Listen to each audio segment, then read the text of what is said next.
And welcome everyone to our Radio Classics interview for this week. I'm Roger Hoover of the Crimson Tide Sports Network, and we're excited to take a look back into the past in the Nick Saban era of Alabama football and talk with one of our legends from the 2009 Alabama-Tennessee game. Last week we had John Parker Wilson to talk about the 2008 victory for the Crimson Tide over the Clemson Tigers to begin that season, and then in 2009 it was Alabama, of course, winning not only an SEC championship but a national championship, having an undefeated season, and one of the captains of that team joins us now. Mike Johnson, who was a great offensive lineman and All-American for the Crimson Tide that year. Mike, how's it going? Roll Tide.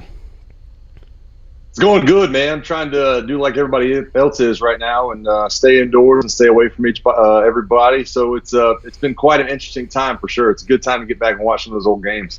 Yeah, no doubt about it. And the Crimson Tide Sports Network is airing these classic games on radio on Saturdays and select stations across the state, always available in podcast form as well. And again, this week, talking about the 2009 game against Tennessee. But first of all, Mike, just how is everything going for you during this COVID-19 hiatus? So what have you been up to lately?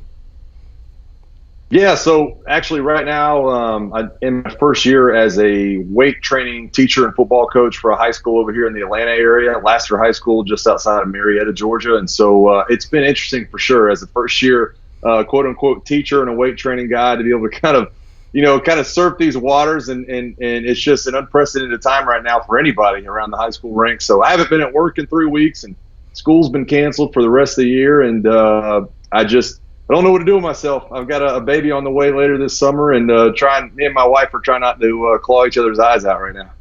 Well, congratulations to you and your wife, and you can really speak to this, obviously, with what you're dealing with high school football, but for the current Alabama football team, this is really one of the most important times of the year, typically, with spring practice. Just how are you kind of connecting with your athletes? And I'm sure it's very similar for what the Crimson Tide coaching staff and their strength coaches, trainers, trying to keep in touch with Alabama players during this time.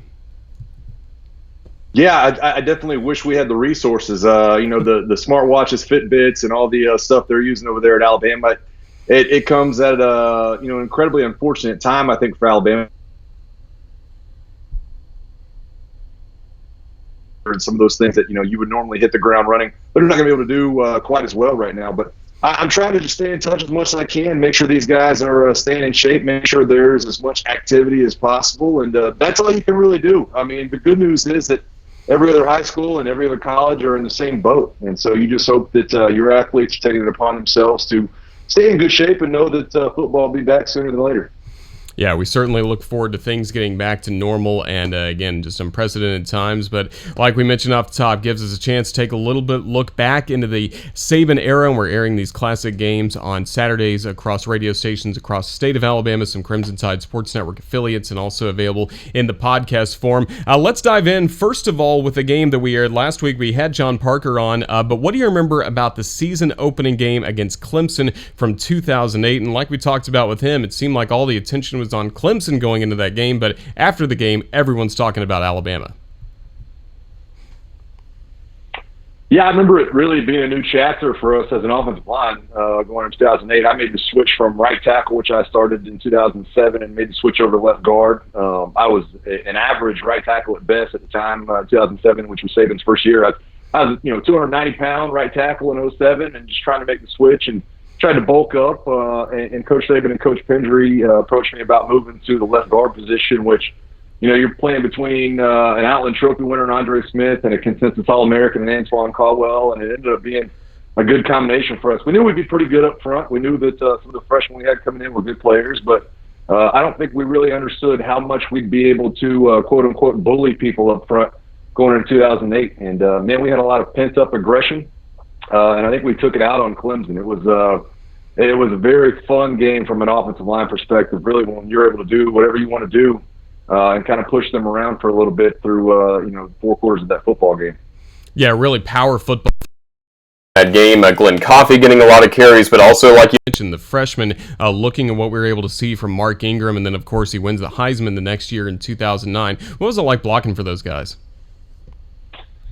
I loved Glenn Coffey and Roy Upchurch are 2 guys I signed on with coming from the state of Florida. They're both from the Panhandle area as well. Glenn Coffey from Fort Walton. I'm from Pensacola. Roy Upchurch was from Tallahassee. So I loved blocking for those guys. And Mark was one of those guys we knew was going to be extremely athletic as soon as he showed up on campus. Had incredible lateral ability.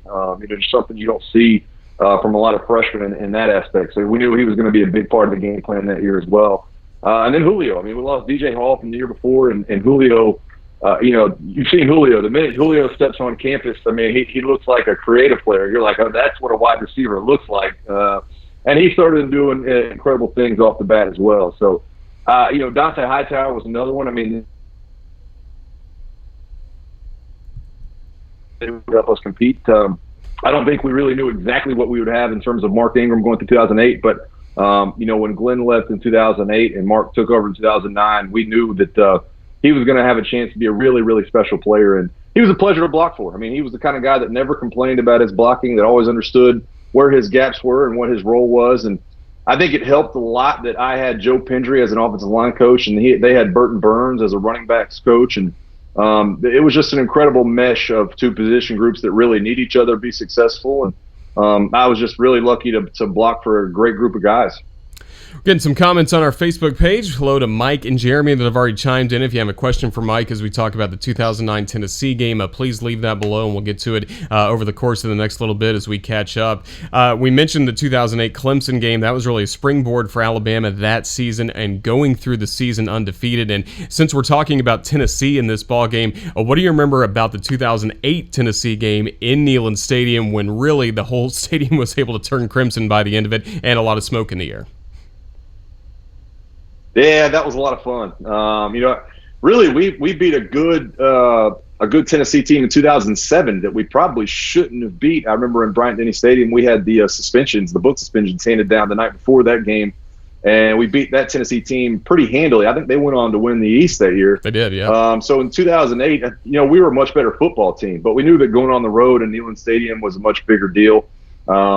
And really, it was just more of the same that year. It was run the ball, pass off the run, bootleg. John Parker did a great job of really setting up those kind of schemes. And Jim McElroy called a great game. I remember it really being a good game for Roy Upchurch in 2008. Really, had some success with the outside zone plays. And, it's just one of those games that I think really told the story of 2008 and most of 2009 that we didn't have the offenses. We didn't have the explosion through the air that they have nowadays. But when we had to go out and win the game, especially as an offensive line, we felt like it was on our shoulders. And I think there's something to be said about that. I think Coach Saban said something last offseason about, talking to the 2008 and 2009 teams about what Bama football looks like. To me, that's what it was. It was clock control.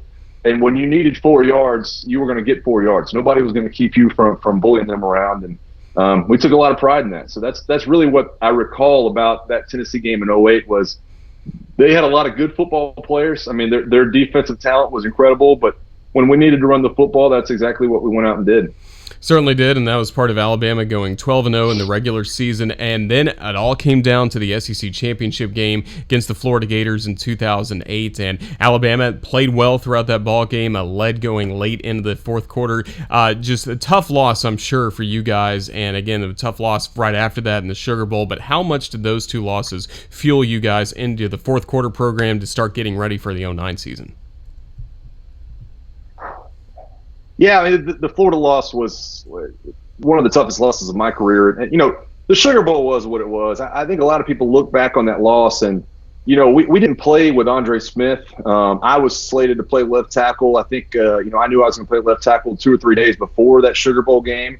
And then I got hurt on like the 9th or 10th play of that game. And so, we had a lot of guys along the offensive line that were playing in different spots of that Sugar Bowl game that I don't think a lot of people really look back and realize. If you're playing without your quarterback or you're playing without your running back, a lot of people look back and say, oh, well, they didn't have so-and-so against Utah. But we were an offensive line team, and we didn't have, a couple of offensive linemen in that Sugar Bowl game. But the Florida game for sure. When you look back at that game, we had a chip on our shoulders. We knew we were the underdog. I think we were ranked number 1 going into that game.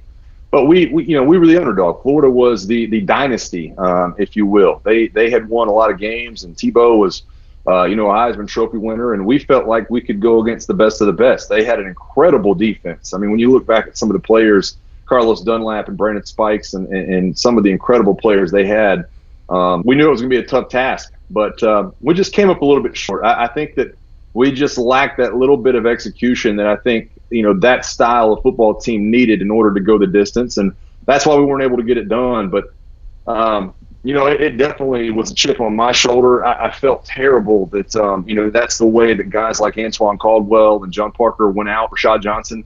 And I wanted to take it upon myself to try to do something different going into 2009 and make sure that there was some continuity. But yeah, I mean, you look at those last two games in 2008, that left a terrible, terrible taste in our mouth, and we knew we were a better football team than that.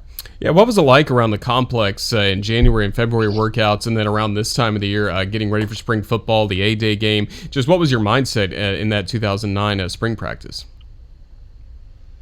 There was a lot of question about what we were going to be on the offensive line, and obviously that in my position group, that's what I focus on. But we lost Andre Smith, we lost Marlon Davis, who had been a 3 or 4 year starter at right guard, and then Antoine Caldwell, who I mentioned, consensus All-American at center, he was gone, who had been a 4 year starter, at the center position. So we knew it was back to the drawing board for a lot of those positions. We weren't sure, quite at the time. It's funny.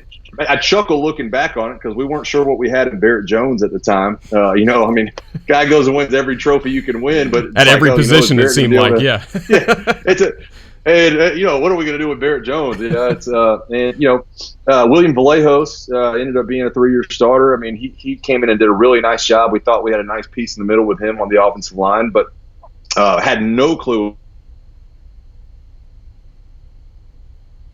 for a little bit in the Sugar Bowl. James Carpenter, we signed out of JUCO. He ends up being a first-round draft pick and is still playing to this day. So we ended up getting lucky in a couple spots, but we knew that it was going to be a grind. We lost, Glenn Coffey. We lost John Parker Wilson. We lost a lot of big pieces. And so there was no, we've arrived. We feel good about where we're at. There was, I don't care if we went 12-2. We're missing a lot of pieces, and we've got to continue to work hard.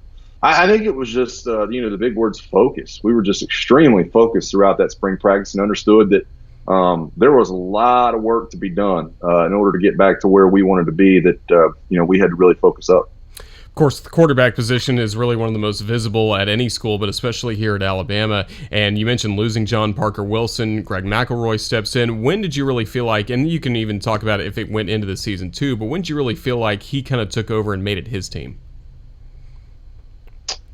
Well, I don't think there was ever any doubt in my mind that Greg would be the starter. I was friends with Greg. I knew Greg well. I knew what he brought mentally to the game. And obviously, his competition back then, who I believe was Star Jackson, a lot of athleticism, highly recruited guy. But Greg was the kind of guy that had the mentality that if he had to take a back seat, he'd take a back seat. He didn't have to be the star of the show, but, when he was asked to step up, you could count on him to make those throws. And honestly, he was a little bit underrated, I think, athletically in terms of what a lot of people think of him.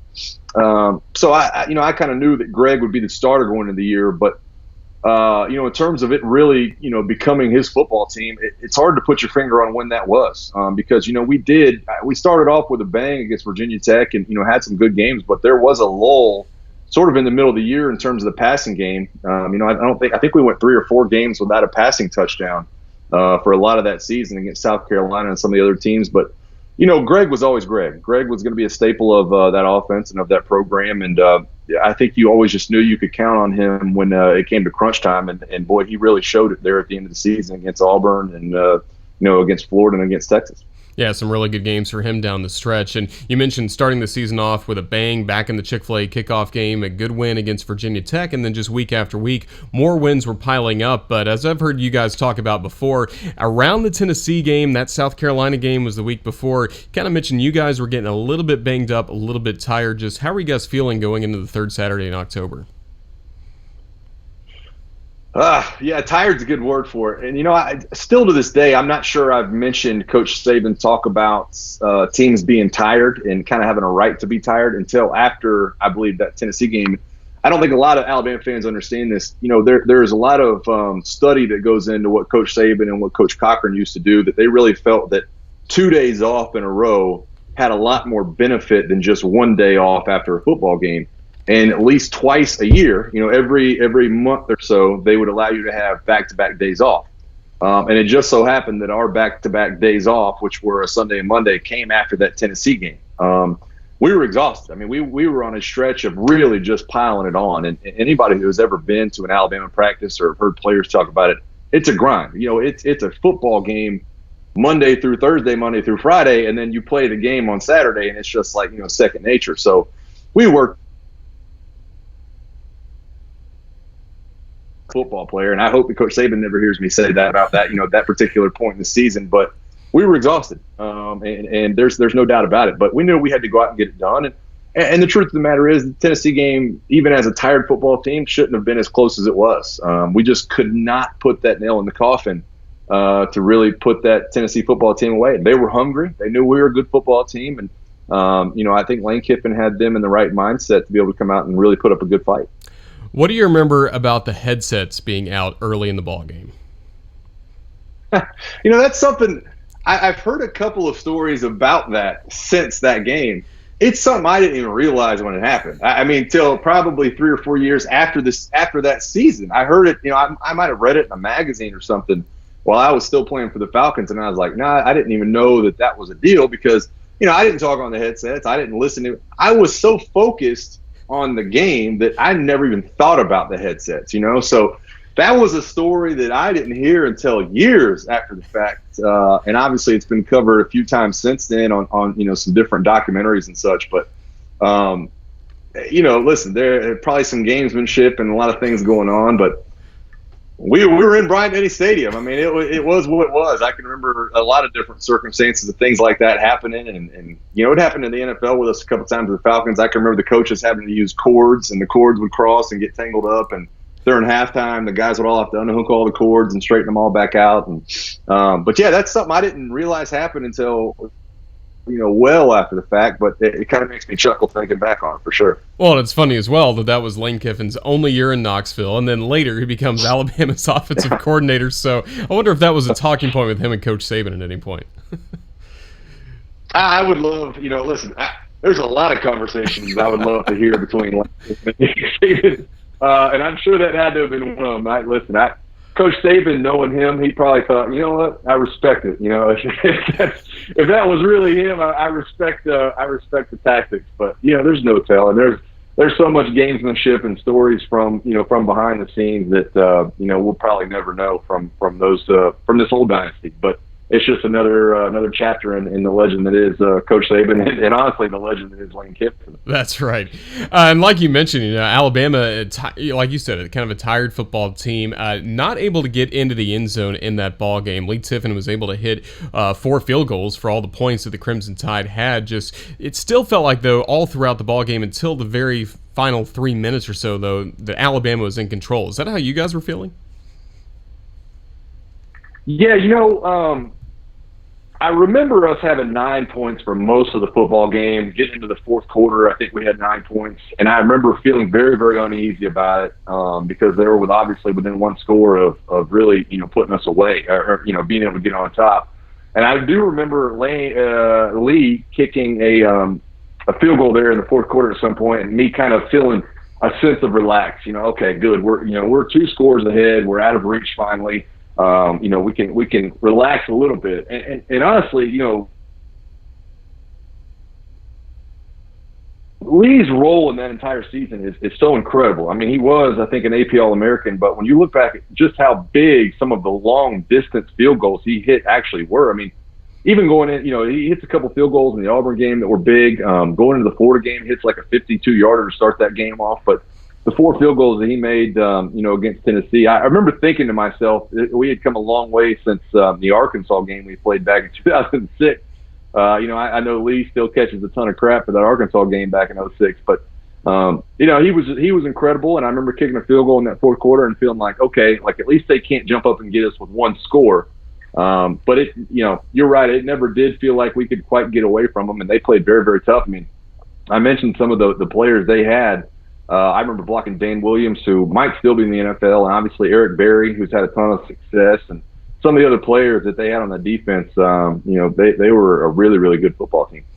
Yeah, they were, and Alabama had the ball up 12-3, just over 3 minutes left to go, and you guys are starting to move down the field, still in Alabama territory, and then something happens that had never happened before to Mark Ingram, a fumble, and then after that, you guys weren't really on the offense wasn't on the field the rest of the game. Yeah. And I didn't see. I saw the ball on the ground after the play, and I remember thinking to myself, "Nah, it couldn't have been a fumble. They'll have to review it." Mark never fumbles. That was my first reaction. I was like, "Nah, he doesn't. He doesn't fumble. There's no way they're going to have to review that play." And I think they might have even reviewed it. And, it showed that it actually was a fumble. And I remember being shocked that we were kind of in that circumstance and thought, this can't be happening right now. And you're right. We were kind of stuck there on the bench for the remainder of the football game and thinking, we never did get that chance. That had been our calling card for so long is ball control football and salting the game away. And, they call them 4-minute drives. We used to call them 8-minute drives. We were like, we like being on the field for the last 8 to 10 minutes of the game. Just put us on the field, let us run the ball, get 4 yards at a time, and we'll be fine. We didn't get a chance to do that. We had done it so many times before. I think the South Carolina game might have been the week before, and we went on a huge long drive at the end with Mark Ingram as the Wildcat quarterback to that style of football. And I thought, here we go again. But yeah, we gave the football up, and they got their chance, and they did a good job. Yeah, the Vols are able to score off that drive and then go for the onside kick. And just what was your reaction first at the onside kick and then Tennessee getting into field goal range? Oh, man, I can't remember if it was on their touchdown drive or when they were trying to get on field goal range, but I remember distinctly one of the defenses we ran against them had Marcel Darius lined up in a defensive end position and then dropping into man-to-man coverage against their tight end. And I remember, I think it was Jonathan Crompton, their quarterback, throwing it over the top of Marcel Darius's head on a seam route by the tight end. And I just thought, this is just a series of unfortunate events. I mean, to quote the movie Lemony Snicket's, I mean, it was a Lemony Snicket situation. It was like, hey, this is not what you want. This is not how you draw it up. And, everything that went around that game, the Lane Kiffin stuff and the jumping up and down on the sideline and everything about it, I just thought, no, this can't happen right now. There's no way this is going to happen right now to this football team.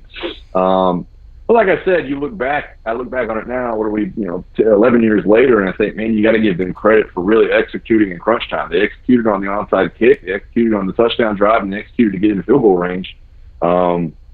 Really just a good job by them when they had to have it done, when they really could not execute well the entire football game until those last couple of minutes. Yeah, Jonathan Crompton hit Luke Stalker on that pass you're talking about, and Luke's still in the NFL. I think he's played with the Bucs for a long time. But Daniel Lincoln comes out to try and get the game winner, and everyone had the desperation block team on the field, starting with Mount Cody up front. And first of all, going back to you, did you watch that play live, or were you able to keep your eyes on the field? I was not able to keep my eyes on the field. You go in Bryant-Denny Stadium, and obviously the screens are in the four corners. I was faced the directly opposite direction from where the kick was happening. I was like, I can't watch it. And I remember thinking, I'm going to turn around and watch this on the Jumbotron. So I turned towards the left side of our sideline, down the sideline, and watched in that corner. And that screen is just a split second behind the action. And I heard the roar, and it never really did see exactly what happened because I was watching on the screen. I heard the roar, and I thought, man, we must have blocked the kick. I remember people talking about how loud that moment was. And, I've been in a lot of loud stadiums and loud moments, but I'm pretty sure you could hear that block kick all the way down in Montgomery. I mean, it was just absolute roar that came out of the stadium when that happened. And, Terrence Cody is an incredibly special athlete. I don't think a lot of people realize that. You look at him and you just think, man, he's just a big dude. He showed up, in Tuscaloosa weighing 400 some odd pounds. I trained with Terrence Cody for the combine, and I remember watching him. I think he was about 365 at the time. I remember watching him dunk a basketball at 365. And that just showed you how much power the guy had in his legs. I mean, it was just, I talked to, Marquise Pouncey, at the combine at the Florida Gator Center, and he just, and I was like, I think you try to out-quick him and out-maneuver him, but it's almost impossible. I mean, the guy is just an absolute brick wall, and when he gets going in one direction, the law of inertia kicks in, and I don't know that any field goal block team would have been able to hold him off, man. He just, he just made an incredible couple of block field goals in that game. Yeah, he gets the block just putting up his left hand, and then you could see the great picture of that play as well. Julio's like 13 feet off the ground, so even if it gets by the line, Julio was going to be right there to win it for you guys too, right? Yeah, well, listen, and when you have an all-out block in that kind of situation, you have, usually during a regular field goal, you have one block side, and then you have a side that kind of lets off a little bit and it's kind of in coverage just in case the fake is run. A lot of people, when you go back and watch it, I think our two corners at the time were Javier Arenas and Kareem Jackson. It's incredible that they didn't block the field goal. When you go back and look at them, I think they both got concussions hitting each other, like at the point of contact. They both dove for the ball, and they hit helmet to helmet right. I mean, I don't know how neither one of them touched it. Listen, I think they were still laying on the field 30 seconds after the fact, like, woo, boy, they were seeing stars at the time. But you look at Rolando, and he kind of has his right paw up, and you look at Julio, but at the same time, man, what an incredible group of athletes we had defensively that year. I mean, a guy like Mark Barron, on the field, and Brandon Denner. I mean, these are all guys who played multiple years in the NFL, and it just shows you how special that unit was. Certainly was, and that was the second blocked field goal for Cody in that game. It clinched the win for the Crimson Tide, and then I don't know if there's been a better kind of visual celebration that Alabama's had in the Saban years than Cody running down the field, throwing off his helmet as all you guys exploded on the field, and that it must have been, first of all, fun on the field, but then what can you tell us about the locker room celebration as well?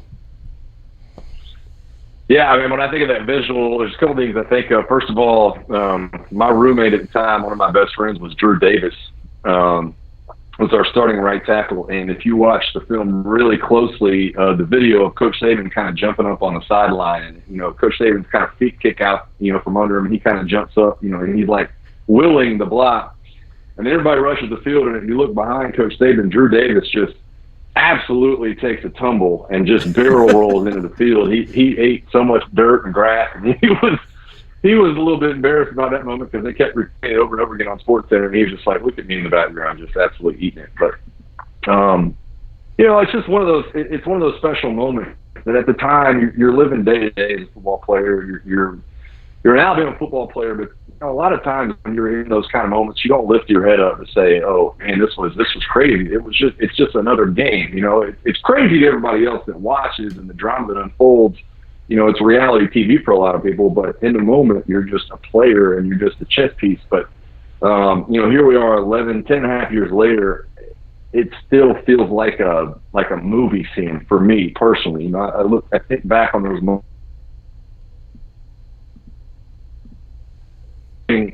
All of those guys very personally, and being such a close-knit group and such a great group of friends, and being able to celebrate in the locker room and being able to smoke a stogie and things like that, just memories you don't forget. I mean, everybody literally up until an hour after the game, we're all still hugging, there's tears shed, and it's like, I cannot believe that just happened the way it happened. And I think every single one of us knew at that moment, with it being Tennessee and being all the circumstances surrounding that season, it was a moment that none of us were ever going to forget.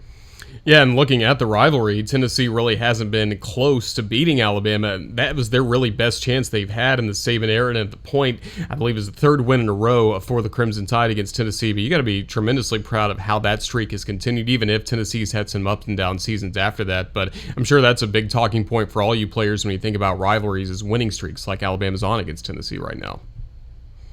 I don't think there's any doubt. You look back at Tennessee and, starting with 06, obviously the victory, that was the last time they, got the victory against us and things like that. And I remember beating them in 05 and it being an absolutely huge deal when we had that Tennessee season. But, that 06 game against Tennessee where Coach Shula decides to go for the field goal on the half-yard line or whatever it might have been, and really a lot of people point to that kind of being the end of his tenure. To come back in 2007 and kind of have that really, really good game we had in 07 when we probably shouldn't have. It's just been an incredible run. I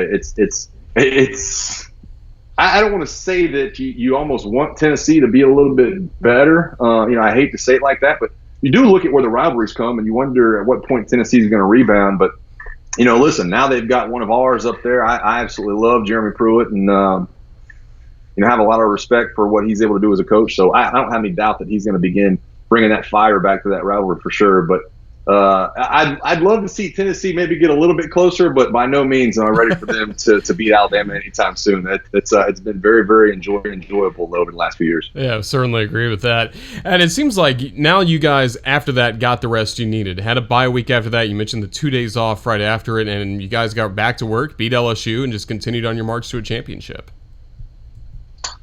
Yeah, and that was another tough game as well. Coming back to some of those games down the stretch in the season, like I mentioned, was cut up into thirds in terms of having days off. I can't remember what the first, double day off was. It was after game 4. So, and then you get 8 games in the season, you have that bye week, and you really get a chance to have your legs back up under you, and you cold tub it, and you kind of, you take a breath and you say, all right, here comes the stretch run for this season, and we know that every one of our goals is still ahead of us. And, we go out and beat. That was another incredible, football game. You look back at, some of those players. Mentioned Julio Jones. I've mentioned James Carpenter. You talk about that screen pass that Julio takes to the house against LSU later that year. Just another moment that I think still lives on for a lot of people. I celebrated like a maniac after that LSU football game. So it was, it was a good stretch run. It does suck too, because I'm sitting here thinking in my head, probably 5 years ago, all these memories are so fresh. And now, the older I get, I'm 33 now, and I keep getting further and further away from these games. It's kind of depressing. It's like these memories get a little fuzzier every time I tell these stories. But no, it just, a lot of incredible football games down the stretch there. I mean, you play an LSU football team, an incredibly talented LSU football team, incredible Auburn football team, and then you get on to Fordham, Texas. But man, some really, really, really memorable and fun moments. Those football games, I think you'll appreciate this. Back in 2008, 2009, those football games were a lot closer. The wins were a lot closer than some of the wins that Alabama seems to get now with the explosive offenses and good defense they have. It seemed like every single one of them was a one touchdown victory back in 2009, but somehow, we were the Cinderella story, I guess, and we were able to scrape it together, throughout that entire season. Yeah, we're certainly glad you did, and that's why we're spending so much time on our Alabama Football Radio Classics looking back at the 2009 season. I mentioned the game that's going to air across the state and a lot of our affiliates coming up tomorrow against Tennessee, but then later on over the next few weeks, we're going to keep staying with this 09 season. Next up will be the Iron Bowl, and then after that will be the SEC Championship game against Florida, and then the BCS Title Game against Texas. Let's just talk quickly, some quick thoughts about those 3 games, starting with the Iron Bowl. It was really Auburn trying to pull out all the stops. That's what happens at Jordan-Hare Stadium, it seems like, and that game really came down to the wire, and then you guys had one of those drives like you had talked about. Alabama loved to have those 7-8 minute drives instead of your typical 4-minute drive, but that was the difference at the end. Yeah, I actually had the pleasure of doing a radio interview a couple of years ago, and I had Georgia Tech's defense coordinator at the time, Ted Roof, on the radio with me here in Atlanta on 680 The Fan, and he was in studio with us, and I introduced myself to him, and we got to talking in the conversation, and I was like, I played offensive line for Alabama, when he was at Auburn, and he was the defense coordinator, and he just kind of chuckled, and he was like, I can't believe we lost that game, and he really hammered home the point that their game plan was revolved around Mark Ingram. He even said it to me in studio. He said, I told our defense that Mark Ingram might win the Heisman that year, but he was not going to win that Heisman in Jordan-Hare Stadium, and he didn't. I mean, for everything we were able to do here, they had a great game plan. Basically, what they were doing was they were bringing the defensive end down and covering me up at left guard. They were walking their outside linebacker up on the ball over the left tackle, basically going with a 5-man defensive front, and they refused to let us run the ball. Basically, an 8-man box, 3 linebackers and 5 D linemen the entire football game, and challenging us to beat them through the air. We tried every friggin' run play you can think of throughout the first 3 quarters of that football game. Some of them worked, some of them didn't. But we knew in the fourth quarter that when things really got going, that it was going to be the screen game and the passing game to get it done. So that Auburn football game, you want to talk about an emotional one. Everything's laid out in front of us. We had already punched our ticket to Atlanta, but we still, 2008 had been the first time we'd beaten them in so long, and in the back of my mind, I was like, I don't want another streak to start now while we're the number one ranked team. It'll absolutely make me miserable. Nothing else feels like it'll really matter after that. So to be able to come back and pull that one off, and kudos to Greg and to Julio and everybody else that was part of that team. It was a really, really special win. Even more special because the next week you backed it up with another great performance, and it's against the Florida Gators. Beat you the year before in the SEC championship game, and I know you guys have been motivated by just the thought of that matchup all season long. Oh, absolutely. I mean, you want to talk about a changing of the guard. I think it kind of sometimes gets overlooked in terms of what that game was, and you look at it and say, okay, Florida was the number one team, and Bama beat them handily, but I mean, you look at that Florida team, I think they were a little bit, in my mind, they were a little bit better than Texas. And if they beat us in that game, that's a Florida football team that goes on to win 3 of 4 national titles. They win 06, 08, and probably 09.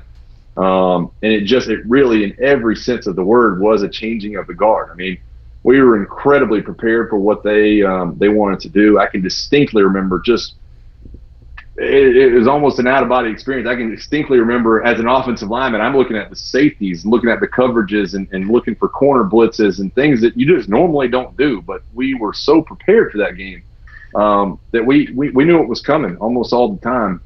And definitely Jim McElroy had a great game plan drawn up. So, another kind of footnote to that game that I don't think a lot of people realize, Carlos Dunlap, who I think still plays for the Cincinnati Bengals right now, who's had an incredible career, he actually got suspended for that game. And he was supposed to line up against me as a defensive lineman, and we had kind of gone at it the year before.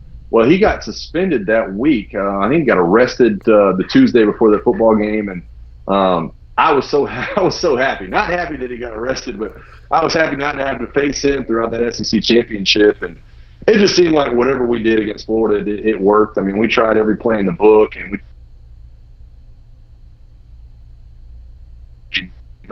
just, everything really timely came together. And what just an incredible game, just when you talk about college football history. I mean, really just the changing of the guard in terms of college football. Yeah, and so many NFL players on that field at the Georgia Dome for that game. And I'm sure afterwards you guys were feeling really good. Was it tough to kind of get ready for that next step, knowing that you had Texas coming up in the Rose Bowl, obviously when you got out there, but how about just the first few days after it? How were you guys feeling? Yeah, I don't know if a lot of people have told this story, how this kind of came to fruition. When we landed back in Tuscaloosa after that game, we actually thought we were playing TCU for a minute. We didn't have the internet wasn't as good on your phones. I think a couple of us had iPhones at the time, and you're updating the scores on like ESPN.com. That's the only way you really have a chance to see things. Well, when you're in an airplane, it can be hard to do. So you're watching the TV screen on the airplane, and you're watching the Big 12 championship with Nebraska against Texas. And the game is coming down to the wire, and there's like a minute left, and we're like about to land the plane. So we land the plane, we lose all cell service. We get on the bus, and we're like, oh, it says on the ESPN app the game's over, like the clock's at 0. That was when a lot of people might not remember this, they went and reviewed Colt McCoy throwing the ball out of bounds. And Colt McCoy didn't realize that the clock didn't stop until something hit the ball. He thought just when it crossed the out of bound line, the clock stopped. So he throws the ball into like the 30th row of the stadium in the Big 12 championship game. Clock hit 0. They go back and review it. They put 1 second back on the clock. Texas kicks a field goal, wins the game. We thought we were playing TCU. When we landed the airplane, it was like, oh, we're playing TCU, who was not a Power 5 or what did they call it at the time, a Big 6 or whatever football team. They were not a Power 5 football team. They were TCU, who was the bracket busters, And so we thought, oh man, we're going to the Rose Bowl to play TCU. This is going to be really interesting. And then all of a sudden, somebody was like, no, there's 1 second left on the clock in the Big 12 game. We watch it, and sure enough, Texas kicked the field goal and against Ndamukong Suh's Nebraska team, and we were set to face off with them. But Coach Saban has a 24-hour rule to kind of get over the victory and get back to it. It definitely wasn't 24 hours for me. I think I had the rose in my mouth like this for about a week. After that game, I was just extremely excited. It was a crazy time. It was just a really, really good feeling to know that you've accomplished some goals. You get a little bit of off time, get to spend some time with your family, and then you're going to have the chance of a lifetime with all your brothers. Yeah, and then in between those two games, just a week later, you have that incredible moment in New York. Mark Ingram wins the first Heisman Trophy in Alabama history, and as an offensive lineman, that must have been a huge, proud moment for you, seeing him accomplish that. Yeah, as an offensive lineman, and now they have the offensive line award. I think it's the Joe Moore Award they have now, but there was not an offensive line award, handed out back then. There was now, and I knew that we were the best unit in the country. I mean, I strongly felt that. And so to us, we felt like we won the Heisman too. For your running back, the guy that you're blocking for, you were a run first offensive line. For that guy to go win the Heisman Trophy, and he steps up and he's like, I want to thank Coach Saban. I want to thank my offensive line. I want to thank Coach Burns. And Mark, and anybody who will watch the speech, just as special of a person as you'll ever come across. I mean, and he comes off and how personable he is and how humbled he is by that recognition. And, I got a chance to see him for the first time in a while at our 10-year reunion last year in Tuscaloosa. And just got a chance to tell him, I called him a kid. I was like, boy, I can't believe I still call him a kid. Here he's a grown man. He's got a couple kids. He ended up having a baby, I think, the day after or 2 days after our reunion. He had the baby in Tuscaloosa, I think. But just an incredibly special guy, and it was a pleasure to block for. And just thankful that he came along when I was there. And I joke with people all the time. You can see my trophy case behind me. I actually have 2009 Offensive MVP trophy. And I always joke with people, and I think both of us won the award, but I always joke with people. I'm like, yeah, I won the 2009 Offensive MVP when the Heisman Trophy winner was on the team. So, I mean, it's just, that whole thing was crazy, man. It kind of blows your mind to look back on it. But he was a great kid, and that's what I keep calling him, a great kid. He's not a kid, but he was back then to me. He was 19 years old, so it was great to see him get that recognition, and I think he was the perfect one to be able to win the first one for Alabama. Certainly special, and then you get back out to Pasadena for the BCS Title Game against Texas, and a very sound plan for the Crimson Tide, it seemed like, coming in, and just kind of like the Florida game. You guys were focused from the start. Obviously, some things changed when Colt McCoy went out of the ball game, but just what did it take for Alabama to win that game? Yeah, they were really keyed up. Now, it was funny. We went against a good Auburn defense, and then we went against Florida, was ranked number one in the country, I think, on defense when we played them. And then I think the yardage totals we put up against Florida moved them behind Texas, who was in the number one defense when we played them. And they had a future Florida head coach, Will Muschamp, was the defensive coordinator for them. They were good. I mean, Sergio Kendall, you talk about a group of guys, both the Acho brothers, Lamar Houston, just incredible. Blake Gideon, by the way. How about a name, Blake Gideon, who has the interception in that game? I think he won assistant coach of the year or something in Division I football last year. He's a defense coordinator at the Division I level now. I want to say maybe at Houston or something like that. But they were good football team, good defense. I mean, some of the things we tried to do right off the bat just did not work. We came out and tried to throw a couple screens. They had obviously watched a ton of film. But yeah, the Colt McCoy injury just really put a U-turn into that game. I know that Matt Brown loves to go on record and say they would have won that game if Colt didn't get hurt. I don't think that had anything. To me, it didn't change the outcome. I think it revved things up to where it happened sooner. Eventually we did. I remember on the Trent Richardson, I think he scored from about 43 yards out, going from our right to our left.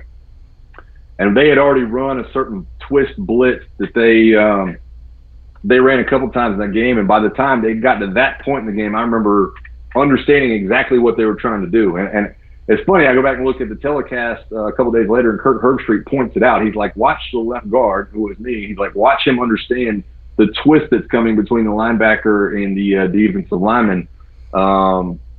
We just started understanding what they were trying to do against us, and communicating a little bit better, and break for a couple big runs, and Mark was able to really cap off a good night. I think Mark and Trent both rushed for 100 yards in that game, and that was it was a perfect cap to what we were as a football team. It was never going to be pretty through the air. but that's what we were as a football team. That was our identity. And I think that was the most dangerous thing about that team was we knew what we were. We weren't good at everything, but the things we had to be good at, we knew exactly what we needed to do, and I think that's what really willed us to that victory.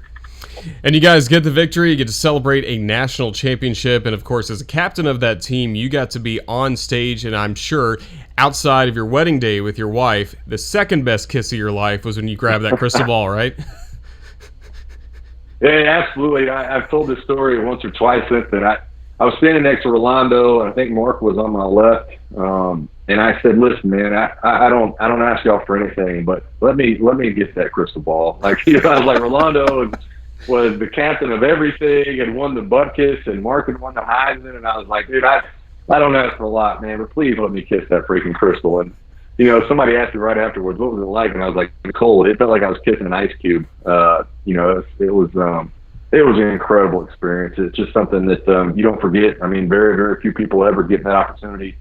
And then, you get the chance to go to the White House and do all the things that are entailed with all that. But it just seemed like it was a Cinderella season. I was named an All-American. I was, able to, like I said, kiss the crystal ball and go to the White House and get drafted. And you don't write it any better than what that year turned out to be. Certainly was special, and kind of with that, you get to have a 10-year reunion, which you guys had last year. Just what was it like getting all the guys back together? And then, like you mentioned, your memory starts to go after about 5 or so years from the moment. I'm sure the drives got longer, the touchdown yardage got longer and all that stuff, but how much fun did you guys have getting back together in Tuscaloosa? It was just great seeing everybody. It's impossible to keep up with, 100-plus guys and, all the coaching staff and, even the support staff, which we didn't get to really see in the support staff, but I tell you all the time, the support staff back then, you're talking about Jeremy Pruitt, you're talking about Jeff Collins, you're talking about, all these guys who are not, even Rob Sale, who was our offensive line, offensive assistant, he's now the offensive coordinator at Lafayette.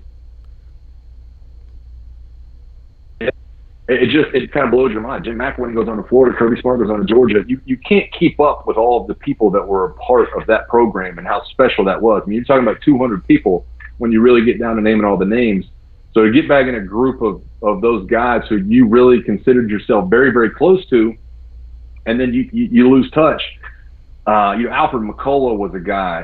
Didn't get to see some of the ones that I really thought I'd get to see because they're all still playing football. DJ Fluker, Julio Jones, Chance Warmack, James Carpenter. A lot of those guys still playing, but to get a chance to see Dante Hightower is another one. But to get a chance to see Mark, Rolando, obviously Greg there, he did TV for that game. You don't get to replace it with anything. You get to catch up for 20 minutes, 30 minutes, however long it may be. You hope to see those guys again soon, but I think it's a bond that can't be broken. That you'll remember those guys, those names, those actions, those efforts of all those guys for the rest of your life.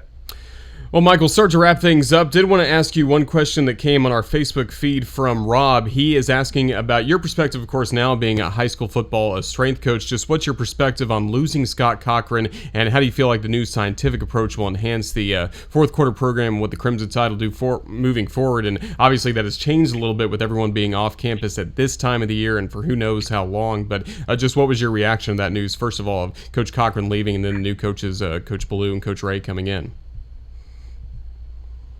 Yeah, Scott Cochran was one of my favorite people. Still to this day, actually, when I got the job I have now, he was number one on my recommendation list. I called him and I said, "Hey, listen, I need to put your phone number down if that's okay." And so I didn't have a huge teaching background or anything, and he just said, "Don't hesitate." And he's one of those guys that I can text him after a year or call him after a year, and you try to make small talk. He's one of those people you call, you need something, you don't want to rush right into asking him, and he'll just say, "Listen, man, we're better than that.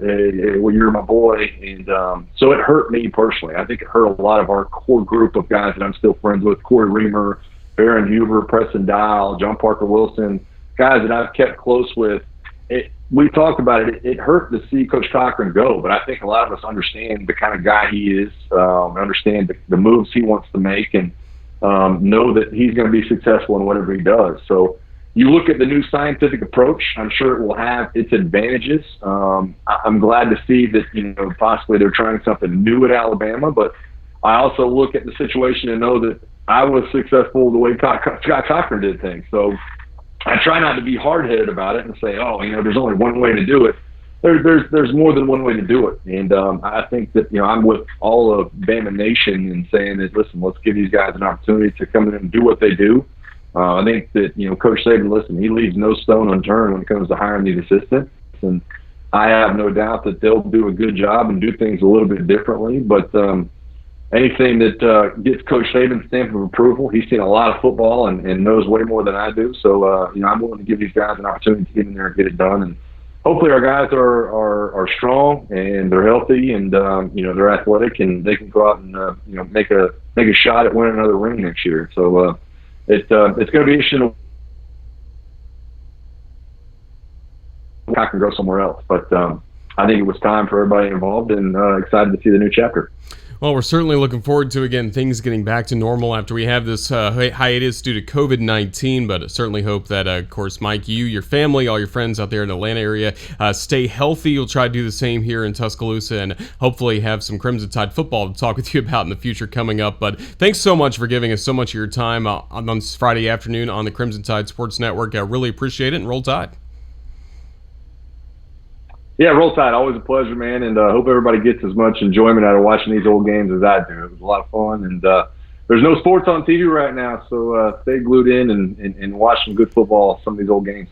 All right. Thanks a lot, Mike. Again, that was Mike Johnson joining us from his home talking about the 2009 Tennessee game. We'll have some more of these interviews coming up each and every week, getting ready for our classic football re-airs across the Crimson Tide Sports Network. But just thank you again for watching this, and we will have future episodes coming up, including a future live episode that will be coming up on Monday, another quarantine Q&A like I did yesterday with Chris Stewart. We'll be joined by Alabama's baseball coach, Brad Bohannon, so look out for that on Monday afternoon. And then Wednesday, Eli Gold will join us, and then we'll have our next Radio Classics interview coming your way next Friday to get you ready for some Crimson Tide football. And again, here's